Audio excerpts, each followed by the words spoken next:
कांग्रेस ने अभी तक एक ढेला भी वो इस जंग के लिए मंजूर नहीं किया, क्योंकि कांग्रेस की अप्रूवल ही नहीं है इस जंग में। ये इस जंग को अगर गैर कानूनी, गैर इंसानी, गैर अखलाकी कहा जाता है तो उसके पीछे भी रीज़न है, उसके पीछे भी लॉजिक है, क्योंकि कोई भी जंग कांग्रेस की मंजूरी के बगैर नहीं हुई। लेकिन ट्रंप, जिसका दिमाग जो है वो खाली है, जिसके भेजे में कोई चीज़ नहीं बैठती, उसने न कांग्रेस से पूछने को गवारा समझा, न उसने यूएनओ के जो चार्टर है उसको समझा कोई चीज़, और उसको ही नज़रअंदाज करता गया। इसीलिए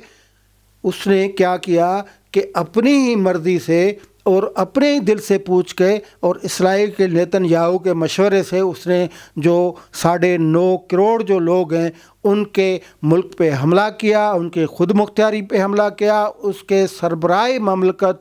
हुकूमती सरबराह, उनके जो इस्लामी लीडर, मजहबी लीडर है, उनको शहीद कर दिया। इतनी बदअखलाकी की जंग, इतनी गैर इंसानी जंग, इतनी गैर कानूनी जंग इस तारीख़ में किसी ने भी नहीं देखी होगी।